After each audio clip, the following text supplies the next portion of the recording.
Meski dikriminalisasi, Bunda Mary terus melawan. Perlawanan terhadap kriminalisasi aktivis perempuan, Bunda Mary, semakin bergejolak. Tim penasihat hukum masukkan surat atensi dan protes kepada 2 lembaga tinggi negara dan 3 lembaga hukum negara, Senin, tanggal 28 Agustus tahun 2023. Surat dimasukkan atas nama Tim Pembela Ulama dan Aktivis TPUA, yang dipimpin oleh pengacara kondang, Prof. Dr. Egy Sujana. Surat kuasa ditandatangani 3 orang, selain Prof. Dr. Egy Sujana, juga Ketua TPUA Lampung, Gunawan Parikesit. Kelima lembaga tersebut masing-masing Mahkamah Agung Republik Indonesia, Dewan Perwakilan Rakyat Republik Indonesia, Kejaksaan Agung Republik Indonesia, Komisi Yudisial Republik Indonesia, dan Komisi Kepolisian Nasional atau Kompolnas. Menurut Prof. Dr. Egy Sujana, pembelaan dilakukan karena adanya ketidakprofesionalan para penegak hukum, dan tercabiknya rasa keadilan terhadap anak bangsa. Prof. Dr. Egy Sujana juga menyatakan bahwa, surat ke lembaga-lembaga tersebut sudah diterima, dan masing-masing sudah ada tanda terimanya. Isinya perihal ketidakprofesionalan dan ketidakadilan. Bagaimana mungkin, hakim di Mahkamah Agung justru tidak lebih agung dan mulia dari hakim pengadilan tingkat pertama, Pengadilan Negeri Kota Bumi, Lampung Utara. Selain divonis pidana, beliau juga terkena subsidiar 20 juta rupiah, ujar pengacara yang juga aktivis ini. Kemudian, katanya, ada ketidakadilan dari kinerja pihak Kejaksaan Negeri Lampung Utara, dengan melanggar KUHP pada eksekusi Bunda Mary.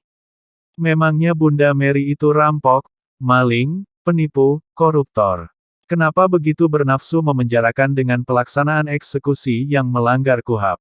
Tidak mengakomodir permintaan untuk menghubungi penasihat hukumnya, tegas Prof. Dr. Egy Sujana, yang pernah menggugat Jokowi atas kepalsuan ijazahnya. Sementara itu Gunawan Parikesit menyatakan, untuk menuntut hak-hak hukum Bunda Mary, perjuangan akan terus dilakukan secara konstitusional. Apa yang kami lakukan ini merupakan perlawanan terhadap kezaliman. Ini membuktikan bahwa tidak semua bisa dibungkam dengan kekuasaan dan kesewenang-wenangan.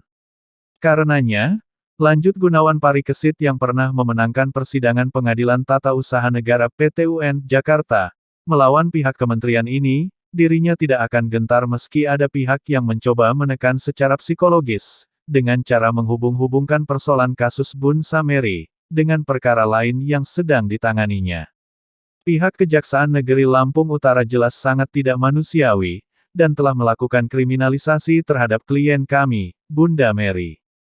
Saat eksekusi Bunda Mary punya hak yang diatur oleh undang-undang untuk menghubungi penasihat hukumnya, jelas Gunawan Parikesit.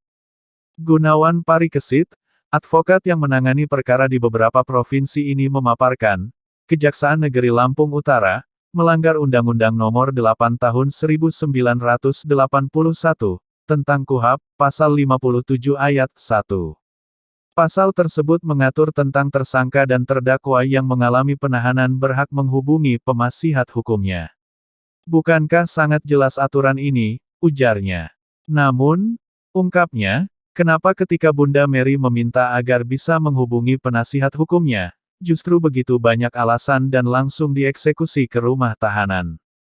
Ini merupakan pelanggaran berat. Terhadap masalah ini, Gunawan Parikesit berencana melaporkan pihak Kejaksaan Lampung Utara ke kepolisian dengan pelanggaran Pasal 421 KUHP tentang penyalahgunaan wewenang. Kami akan pelajari lebih lanjut unsur pidana yang dilakukan pihak Kejari Lampung Utara. Sedangkan tentang pelanggaran kesalahan prosedurnya, sudah kami sampaikan surat pengaduan dan atensi ke bagian Jaksa Muda Pengawasan, Jamwas, Kejagung, ungkapnya. Demikianlah, dengan begini, dapat kita fahami kesewenang-wenangan penguasa dan aparatnya, jangan lupakan, dan tetaplah ingat kepada 6 pemuda beriman, pengawal ulama, yang tidak salah apa-apa, diculik, lalu disiksa dengan sadis dan kejam, kemudian dibantai tanpa belas kasihan, oleh segerombolan setan. Kasus ini dikenal sebagai kasus KM50, yaitu, tragedi kemanusiaan paling biadab yang pernah terjadi di Indonesia. Senin tanggal 7 Desember tahun 2020 yang lalu. Allahu Akbar, Allahu Akbar, Allahu Akbar, Allahu Akbar, Allahu Akbar, Allahu